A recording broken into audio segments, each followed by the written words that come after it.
다음 사항 진행하도록 하겠습니다. 서두에서 말씀드린 대로 세 번째 시간은 실제적인 지금 정확한 법까지만 공표되어 있고 저희가 궁금하게 여러분들이 실무적으로 관심이 있는 영하고 규칙은 아직 발표가 안 돼 있어요. 그래서 법 수준에서 이해하시는 게 더 좋을 것 같고요. 그 다음에 현 나와 있는 쟁점이나 이런 것들 어떤 게 있는지 한번 같이 생각해 보시고 계속 우리 선급에서도 이제 영이나 규칙이 공표되는 걸 모니터링 할 거예요. 그래서 기회가 되면 좀 더 이제 더 자세한 안내를 할 수 있도록 하고요. 여러분들도 또 이제 개별적으로 회사 차원에서 노력할 수도 있겠죠. 제가 잠깐 쉬는 시간에 저 위에 계신 코리아 십 매니지먼트 오신 분하고 얘기를 들어보니까 우리 법무법인들이 새로운 먹거리를 위해서 이 중대처벌법을 많이 스타디를 하고 있죠. 홍보도 하고 있고. 그래서 우리 뒤에서 오신 분들은 김현장에서 봤다고 그래요. 그래서 제가 생각할 때는 웬만한 법무법인들은 요즘 동영상 웨비나나 이런 걸 보면 자료들이 많이 있을 거예요. 근데 제가 짐작하기로는 현재 발표된 법, 중대재해처벌 등에 관한 법률, 중대재해처벌법 16개 조항 외에는 현재까지는 없고 검토 내용을 얘기하는 것 같아요. 쟁점 과제들. 그래서 그 수준에서 저희가 생각하고 혹시 관계되신다면 45,000일 어느 요구사항에서 그 부분들을 우리가 생각해 볼 수 있는지 그런 그 질의응답 시간이 있었으면 좋을 것 같습니다. 예, 진행하도록 하겠습니다. 이 자료는 법무법인 1초원에서 1월 18일 날 웹에 공개한 자료예요. 근데 제가 좀 여러분들한테 당부드리고 싶은 것은 법무법인 이 율촌한테 허락을 받고 이 자료를 갖고 온 게 아니에요. 그래서 여러분들의 이해를 돕기 위해서 그냥 여기다 옮겨놓은 거기 때문에 법무법 웨비나를 좀 많이 이용해 주시면 제가 율촌을 좀 홍보한 형태가 된 것 같아요. 참고로 율촌하고 KR은 관계 없습니다. 자료를 공교롭게 그때 좀 자료를 좀 찾은 거고요. 한 시간만 내지 2시간짜리 그 토의 자료 중에서 몇 컷만 여기다 올려놓은 거로 이해하시면 되겠습니다.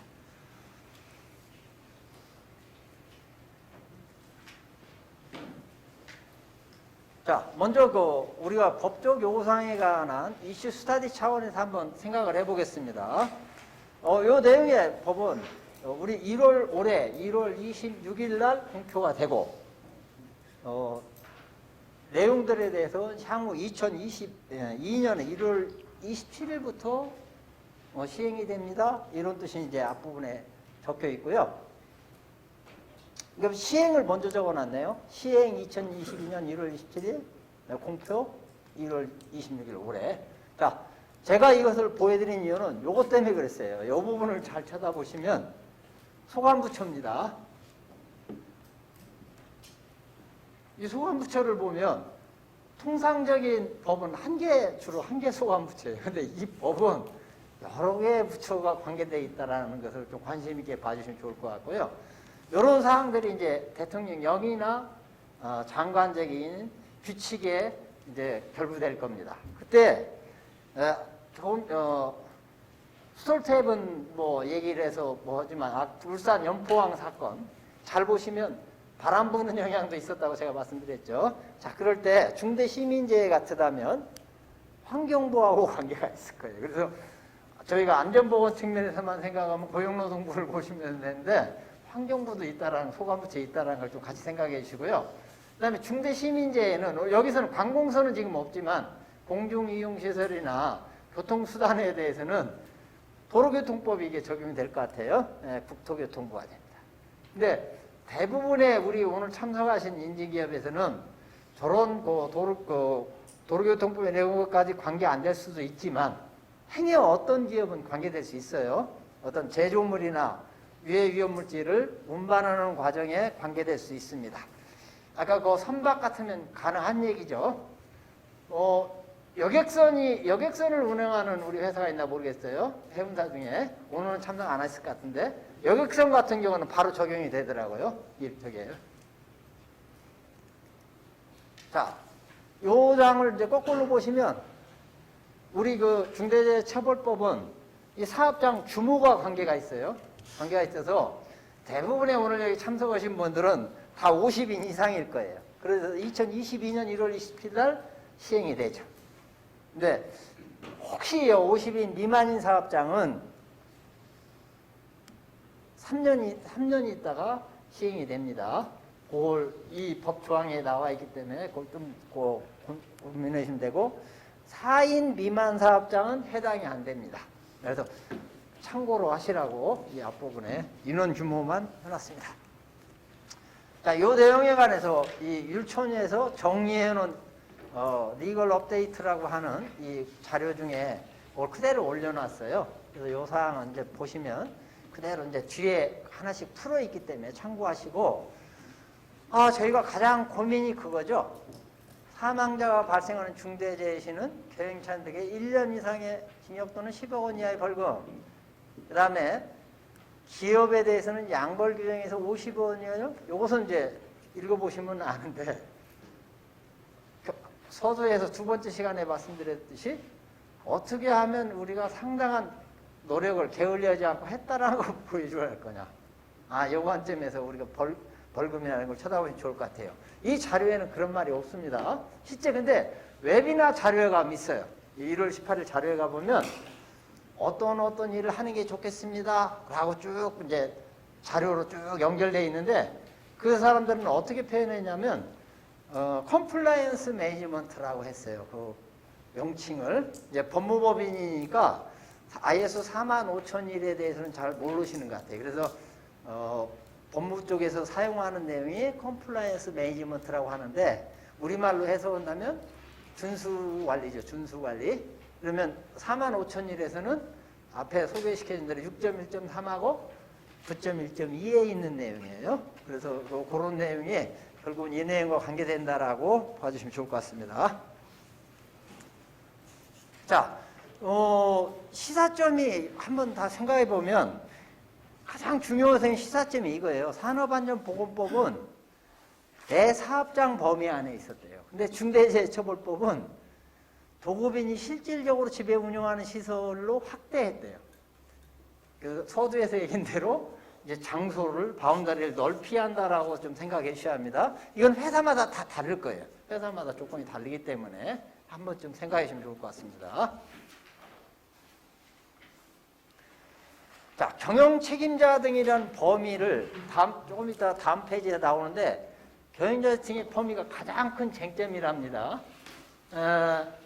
우리 산업법은 이제 해운회사는 산업법이 적용되는 조항도 있고 적용되지 않는 조항이 있는데, 대부분이니까 법정 책임자는 조항이 적용이 안 돼요. 제가 보니까 안전보건관리 책임자나 도급사업에 따른 안전보건 총괄 책임자는 해운회사는 적용이 안 돼요.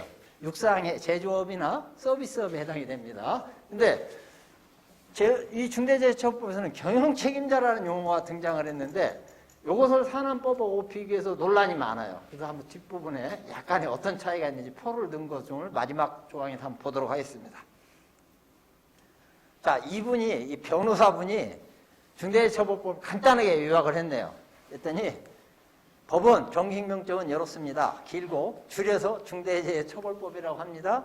자, 총 법은 4개 장으로 구축됐답니다. 총칙, 그 다음에 중대산업재해, 중대시민재해, 그 다음에 보칙. 그래서 16개 조항밖에 없어요. 그래서 페이지로 제가 출력해 봤더니 3페이지? 4페이지 정도예요. 그래서 현재 있는 내용까지는 우리가 충분히 이해할 수 있는 정도로 되어 있습니다. 그 다음에 이쪽에서 왜 이런 법이 생겼나? 이런 부분에 대해서는 이런 얘기가 많았어요. 기업살인법이 영국에서 적용된 건데, 뭔가 중대재해가 날 때 기업 처벌이 산업법을 때 좀 약하잖아. 이런 얘기들이 계속 있었는데, 작년 1월 16일부로 산업안전보호법이 대폭 강화되고 시행됐죠. 재작년에 공표가 되고 작년 2020년 1월 16일부로 산업안전보호법이 총 175개 조항으로 대폭 바뀌어가지고 강화돼서 적용했어요. 근데 그것만 가지고도 부족하다고 생각하는 모양이에요. 그러다 보니까 여기 내용에 보면 저희들이 익히 알고 있는 세월호 참사나 가습기 살균 뭐 등등등등, 요 뭐 국민적 관심이 집중된 산업재해 사건, 제가 생각할 때는 우리 태안의 화력발전하고 이런 데를 얘기하는 것 같아요. 그 다음에 뭐 서울역 지하철 사고라든가 뭐 여러 가지 사고들이 있죠. 그래서 사회적 이슈를 뭔가 잠재우기 위해서 중대재해처벌법이 좀 더 빠른 형태로 제정이 되고 공표되지 않았나 이렇게 좀 생각을 해봅니다. 그러니까 이 핵심은 그겁니다. 산업안전보건법에서는 주로 중대산업재해를 다루죠. 근데 중대재해처벌법은 시민재해까지 다룬다는 거예요. 그래서 이게 좀 더 기업 입장에서는 버거워졌어요. 아까 그 울산항 연포부두 사고처럼 저희 그동안은 산업재해만 생각하면 됐는데 이제 뭐 뭘로 확산될지 몰라요. 그래서 조금은 우리가 45,000일 차원의 8.2의 비상사태 대비 및 대응 수준의 요구사항만 갖고 해결되는 사업장도 있을 거고 좀 더 큰 규모의 사업을 하는 데는 큰 규모에 따라서 리스크가 상대적으로 커지기 때문에 조금 더 8.2를 확대한 ISO 22301까지도 고민해야 하지 않나 이런 정도로 한번 이해해 보시면 좋을 것 같습니다. 그래서 우리 내용들이 좀 더 확대돼 간다는 내용을 좀 보시고 이거 징벌적 손해배상이 있어요. 저희가 중대재해처벌법 15조에 봤더니 우리 손실액에 대해서 최고 5배까지 법원에서 판결할 수 있도록 돼 있어요. 저희는 지금 앞부분에서 볼 때는 경영 책임자 등의 처벌, 그 다음에 기업의 양벌 규정까지만 지금 주로 보셨을 거예요. 근데 법의 15조에 보면 손해배상이 있어, 손해배상. 손해배상 보면 피해액의 손해액의 5배까지 과할 수 있다 이렇게 돼 있더라고요. 지금 자료에는 지금 15조가 잘 안 보일 겁니다. 그래서 한번 메모해 놓으셨다가 가서 법조항과 15조 찾아보시면 그런 내용이 나옵니다. 자, 중대산업재해가 시민재해. 그러니까 중대재해처벌법 2장이 중대산업재해고 3장이 이제 중대시민재해죠. 그래서 요 차이가 이렇게 정의를 딱 내려놨어요. 우리 이거 보면 중대산업재해는 요겁니다라고 정의 앞에 중대재해처벌법 2조의 정의에 2호하고 3호에 요 정의가 나와 있는 겁니다. 그걸 보시면 약간 차이가 나죠. 저희가 산업재해에서 산업안전보건법에서는 중대재해하고 약간의 차이가 있습니다. 차이는 요 정도죠. 우리 세 가지가 산업법은 그렇게 돼 있죠. 요치 6월이 아니고 치료 6월이 아니고 3월이에요. 산업법은. 근데 중대재해법은 6월로 돼 있어요. 약간 그 차이가 있고요. 그 다음에 세 번째인 직업성 질병 1년 내 3명. 요게 산업법은 어떤 특정한 재해에 동시에 10명 이상이 다치거나 질환에 이완되는 경우 이렇게 좀 약간의 차이가 있어요. 그래서 이제 그런 걸 좀 관심 있게 좀 봐주시면 좋을 것 같고요. 중대 시민재해는 또 약간 또 다르네요. 여기가 2개월 이상의 부상 6명, 3개월 이상 10명. 이렇게 조금 차이가 있다는 것만 이해해 주시면 좋을 것 같습니다. 자, 누가 주체냐? 안전보건 확보의 주체냐? 이게 중대재해처벌법 제4조에 나와 있는 내용입니다. 사업주와 경영책임자의 정의는 여기서 말하는 규정은 이 정의는 중대재해처벌법 2조에 용어 정의에 8호하고 9호에 나와 있어요. 8호는 사업주, 9호는 경영책임자. 그래서 요 내용이 그대로 적혀 있어요. 그래서 핵심적인 거 사업주는 요 부분이에요. 어쨌든 외부로부터 제공받는 자, 경영책임자는 뭐 요렇대요. 고민하실 게 있죠. 여러분들 입장에서 또는 우리 대표자분들이 고민하시는 게 이거죠. 어느 회사는 사업주 오너가 사업주 대표인 경우도 있을 거고요. 그 다음에 별도로 전문 경영인이 사업주 대표인 데도 있을 거예요. 그래서 좀 더 이제 많이 고민을 좀 해보셔야 할 것 같은데, 중대재해처벌법에서 지금 가장 핵심 논란은 이 부분이에요. 권한 책임 있는 자 또는 이에 준하의 안전보건에 관한 전문담당. 그러니까 책임과 권한을 위임할 수 있느냐 이렇게 보이는데요. 예를 들어서 우리 해운회사는 DP 정도 될 것 같아. 근데 저 내용의 논란이 아직 결정이 안 된 것 같아. 경영 책임자 중에. 근데 제조업에서는 아마 산업법에 근거를 하기 때문에 피할 수가 없을 거예요. 왜냐하면 저 내용이 사업장을 총괄하는 사람이라면 법에는 산안법에 근거를 하다 보니까 안전보건관리 책임자죠. 우리 그 항만 운영사는 안전보건관리 책임자가 선임되어 있죠. 네. 산안법 제15조에는 안전보건관리 책임자가 선임되어 있고, 안전보건 총괄 책임자도 선임되어 있나요? 선임되어 있죠. 네, 산안법 제62조에 안전보건 총괄 책임자가 있는데, 산안법 15조와 62조는 해운사는 비대 대상이 아니에요. 제가 봤더니 우리 그 산업안전보건법 시행령 제3조의 제2조의 적용 범위에 별표 1에 가보면 선박안전법을 적용하는 회사는 적용을 제한다는 조항이 있어요. 기회 되시면 한번 해운회사에 찾아보시면 좋을 텐데, 거기 보면 법정에 관리된 책임자 중에 대표적인 안전보건관리 책임자, 관리감독자, 안전관리자는 적용 대상이 제외돼요. 더워서 안전보건 총괄 책임자 제외돼요. 그러니까 여기서 고민을 많이 하셔야 합니다. 안전보건 총괄 책임자가 적용되면, 안전보건 총괄 책임자가 육상에서의 역할이 뭐였냐면, 안전보건관리 책임자로 선임된 자 중에서 도급사업을 하는 사람의 경우에 그걸 선임하라고 되어 있거든요. 산업안전법 62조에. 근데 해운사는 그 조항이 비대상이다 보니까, 자, 그러면 우리 선박 수리하러 올라온 사람들은 어떻게 할 거냐? 라고 할 때 저는 이렇게 해석을 했어요. 그분들은 산안법이 적용되는 게 아니고 중대재해가 발생하면 그 사항에 대한 중대재해처벌법이 적용된다고 생각돼요. 그래서 제가 아까 계약 조건을 잘 관리해 주십시오라고 하는 이유와, 그 다음에 계약 조건 외에도 회사가 정한, 해운회사가 정한 강화된 안전보건관리 규정이 있다면 우리 그 도급사 계획자들하고 그 내용을 잘 하셔야 해요. 예를 들면 가장 간단한 방법이 이거죠. 계약업체들 안전보건경영 시스템 구축하라든가, 그 다음에 안전보건경영 시스템 구축하는 회사라면 일정한 주기적으로 한 번씩 공급업체 평가를 해봐야죠. 고객사 심사를 해주셔야죠. 자, 그런 내용을 보완해 주십사라고 한번 제가 제안을 드립니다. 자, 대표이사의 여부가 불문하대요. 이 내용은 해석할 때 사업장을 총괄하는 권한 책임 있는 자는 대표이사 여부 불문이래요. 이럴 수 있어요. 공장이라고 하면 공장장일 수도 있다, 이 뜻이에요. 근데 어느 회사는 사업주가 대표이사 겸 직접 그 사업장 안에서 상주하고 있는 경우가 있어요. 그러면 그분이 해당이 될 것 같고요. 근데 그렇지 않고 사업주는 저 서울에, 대표이사는 서울에 있고 사업장은 부산에 있다든가 이러면 제 해석이 좀 달라질 것 같아요. 그런 부분에서 아직 명쾌하게 누굽니다 라고 나와 있지는 않아요. 그래서 그런 거 관심 있게 봐주십시오. 자, 이런 목적이 있고요. 조금 차이는 목적은 이겁니다. 실질적으로 지배 운영 관리하는 부분이 많이 나와 있어요. 실질적으로. 그러니까 예전처럼 우리 도급 줬는데요, 계약 끝, 이게 아니란 얘기예요.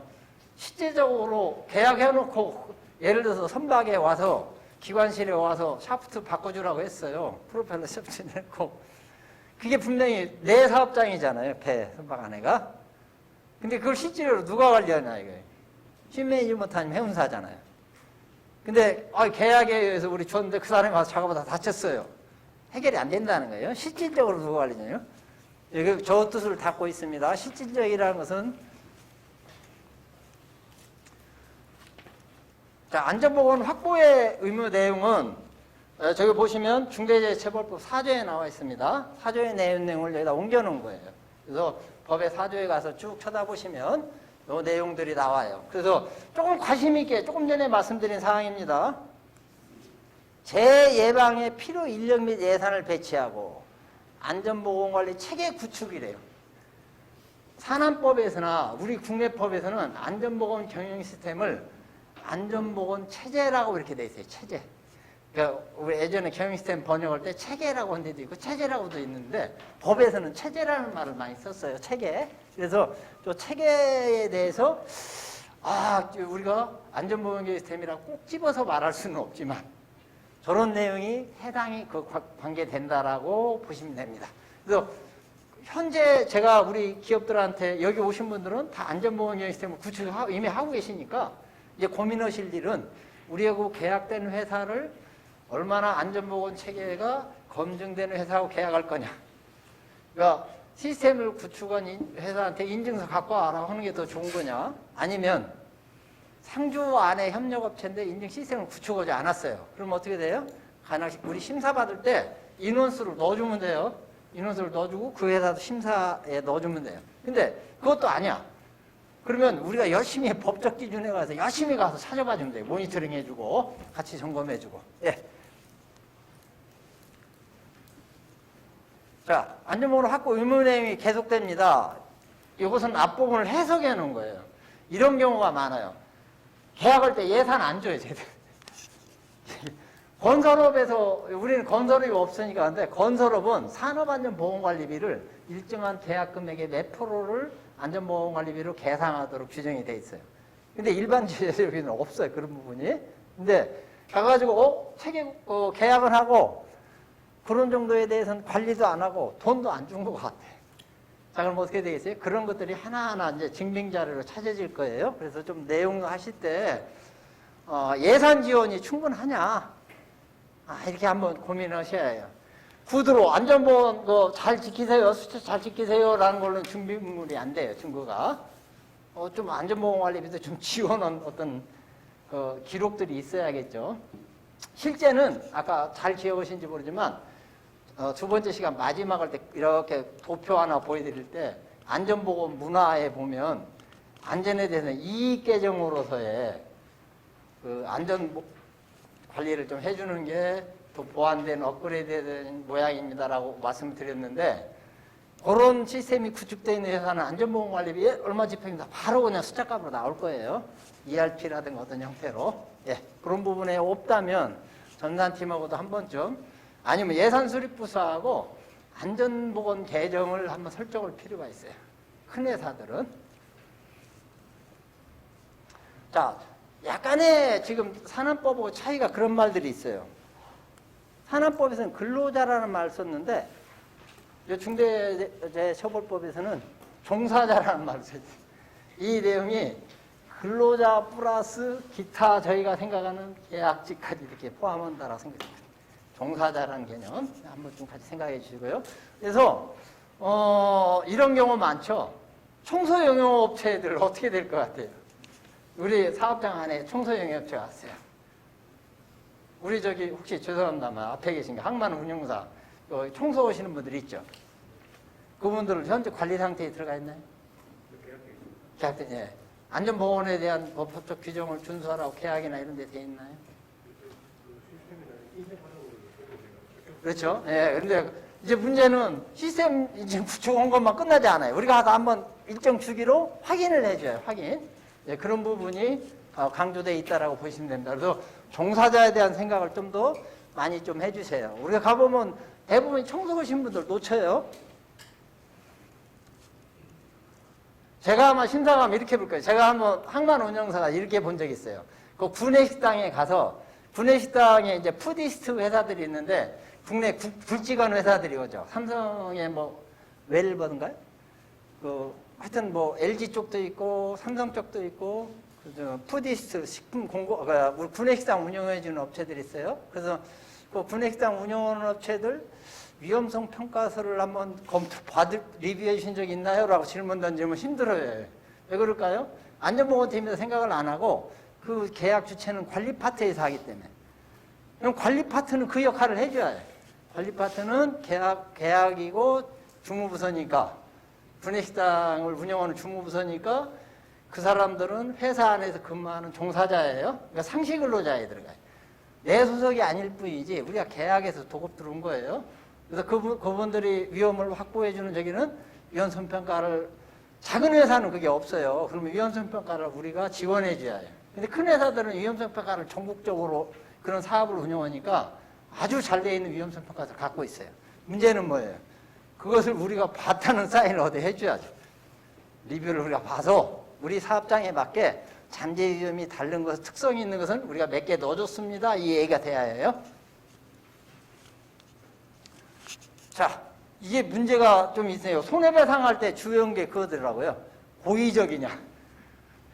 이게 일부러 알고 지시를 막 갖다 예산 안 주고 안전만 지키라고 하면 이 고의성이 문제가 되더라고요. 그래서 한번 손해배상, 15조 손해배상할 때는 이게 고의냐, 과실이냐 이런 부분이 고민이 돼요.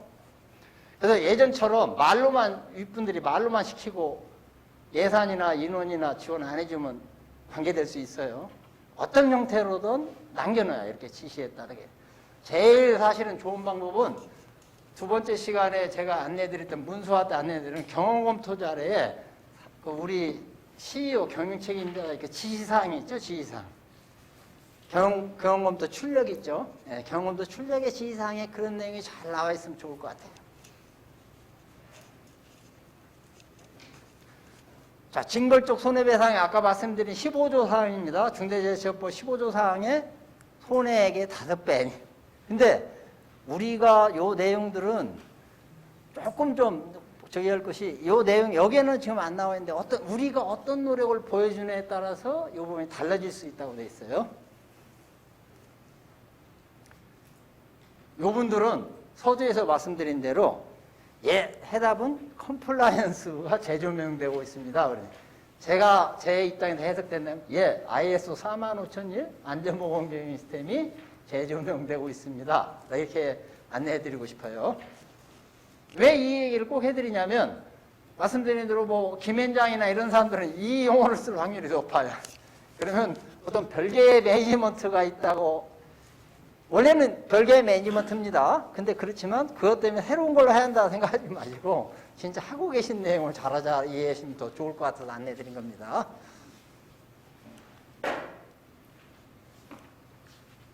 자, 질문사 경영책임자 등의 범위는 어디까지죠? 많이 이런 견해들이 있다 합니다. 그래서 하나만 생각해 보시죠. 등기 임원에 한정된다는 견해. 제가 생각할 때는 빨리 진짜 오너 사업주이신 분들은 등기 대표님한테 빠지는 게 좋을 것 같아요.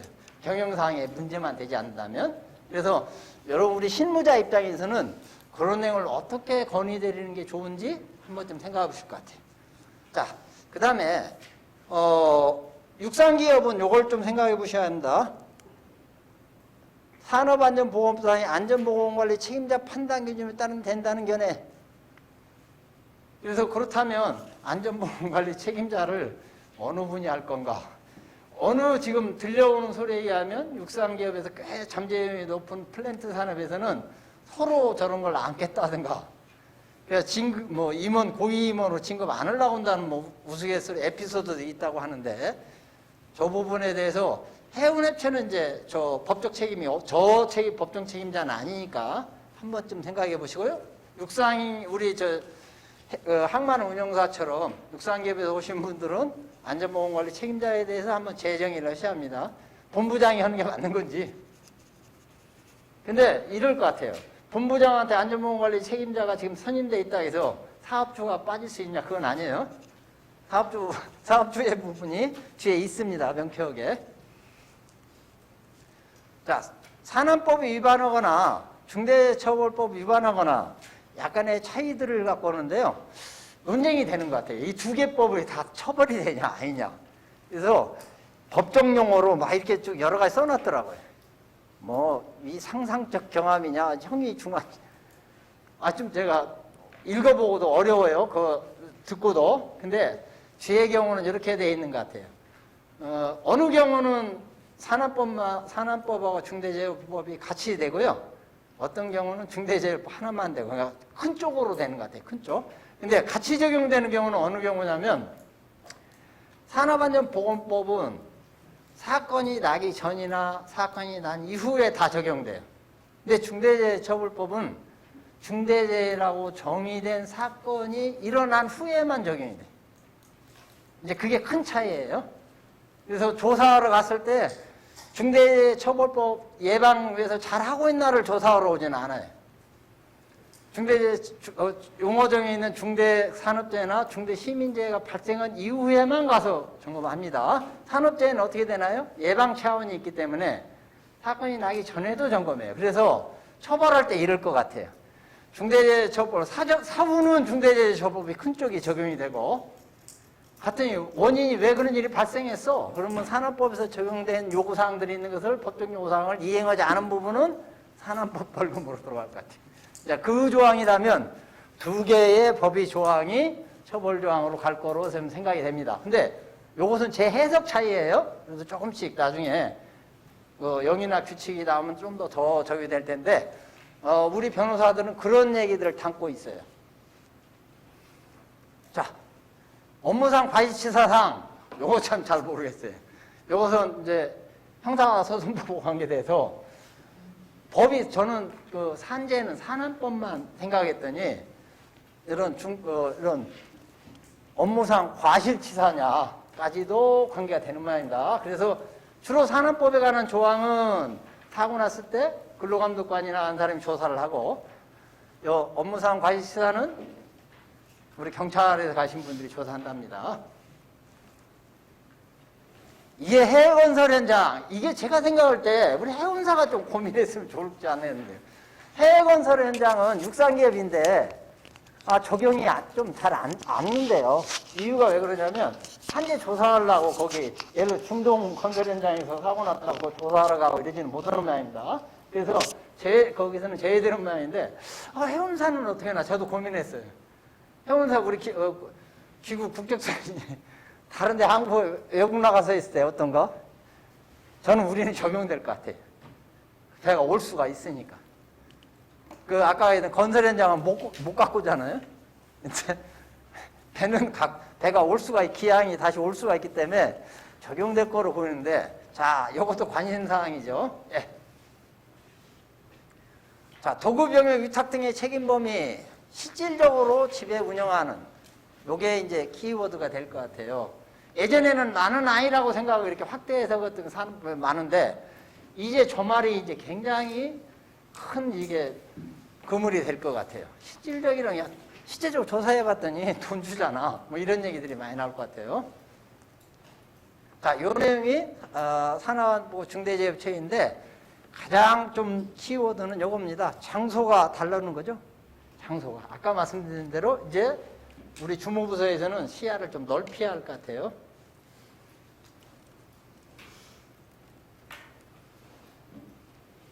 자, 도급 영역에서 대법원 판례 같은 걸 이렇게 쭉 써놨어요. 대법원 그래서 기회가 되시면 판례도 한번 좀 더 해운업체 같은 경우는 특히 해운업체에 관한 판례가 있으면 모아놓으시는 게 좋아요. 판례집을. 법무팀이 있다면 거기서 모아놓겠죠. 근데 법무팀이 없다면 안품팀이든 기획팀하고 협의하셔서 저는 판례도 한번 쭉 촬영을 하시는 게 좋겠습니다.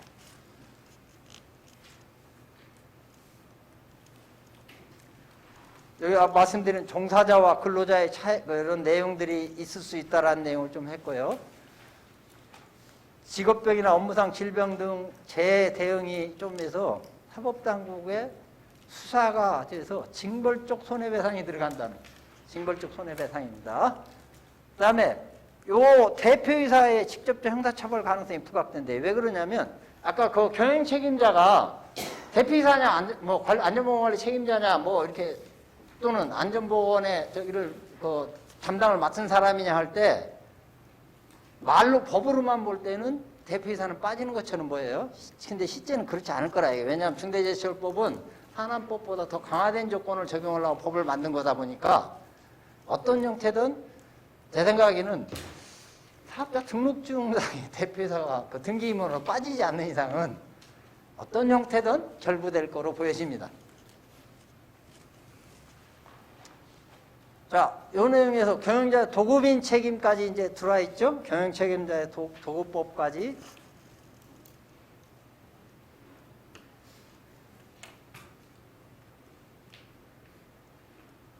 여기 법들이 쭉 나왔습니다. 14조, 15조 뭐 쭉 나왔는데, 해운에서 한번 물어보겠습니다. 혹시 이동신 위원장님, 그 산업법에서 법정관리자 중에 안전보건관리 책임자, 관리감독자, 안전관리자는 적용 대상이 아닌데 보건관리자만은 적용 제외에서 빠져 있더라고요. 보건관리자 선임돼 있나요? 해운에서? 안 돼 있나요? 네, 그래서 저도 그 심사 갔을 때 못 본 것 같아요. 그래서 해운회사 오신 분들, 특히 신매니지먼트 이런 데는 산업안전보건법 18조입니다. 18조가 보건관리자가 있는데 보건관리자가 산업법 제외조항이 안 들어가 있어요. 한번 좀 자체적으로 리뷰를 해보시고 저희들도 한번 공부를 해야 할 것 같습니다. 그래서 보건법으로는 제외된다라는 조항이 다 있어요. 그리고 또 고민스러운 게 그거예요. 저희가 지금 해운에서 심사가 보면 배 타시는 승선인원에 대해서만 그 교육을 국제법에 따른 교육을 하고 계신데, 그러면 육상에 근무, 사무실에 근무한 분들은 어느 법에 적용할까? 근데 제가 법으로만 해석해 보니까 어쨌든 보건관리 부분은 빠질 수가 없대요. 보건관리 부분 교육은 우리 선박안전법 적용하는 회사에 적용될 항목에서 제외돼 있어요. 거의 다. 그러니까 산업법 제29조가 근로자에 대한 안전보건교육인데 거기서 보건 부분은 적용 제외에서 제외 이렇게 돼 있어요. 그 얘기는 해당이 된다는 얘기예요. 예, 그렇게 좀 한번 좀 관심 있게 봐주시고요. 그래서 이런 안전보건사 안전보건조치 같은 것은 중요한데 또 특이하더라고요. 이번에 오늘 발표를 위해서 제가 산업법을 봤더니 안전조치는, 그러니까 산업법 제38조에 안전조치가 있고 39조에 보건조치가 있는데요. 안전조치는 적용돼요. 근데 보건조치는 적용돼서 해당이 됩니다. 적용. 참 어렵더라고요. 그러면 고민스러워지는 부분이 이게 있어요. 산업법 제39조에 38조 39조가 산업안전보호법 하위 규칙인 안전보건 기준에 관한 규칙이 673개 조항이 있어요. 그 조항은 안전에 관한 조치가 내용이 있고 2편으로 보건에 관한 조치가 있어요. 그러면 그 얘기를 해석한다면 어떻게 되냐면 산업법 39조 보건에 관한 조치가 해운회사도 적용이 된다면 안전보건 기준에 관한 조칙 673개 조항 중에 보건에 관한 조항 한 200개가 해당이 될 거라고 보여요.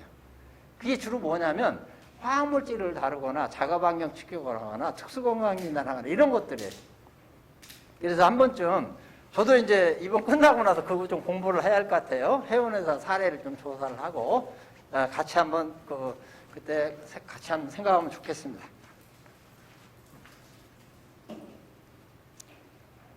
자, 요 내용을 한번 모았는데 여기가 제가 하나 빠뜨린 게 하나 있어요. 요 세 번째 형사책임 중에 산업법 사업주가 있죠. 중대재해처벌법 여기에 사업주가 있다고 보시면 됩니다. 제가 이 자료를 만들 때는 동영상 웹이나만 보고 이 표를 만들었어요. 근데 중대재해처벌법을 봤더니 사업주가 들어가 있어요.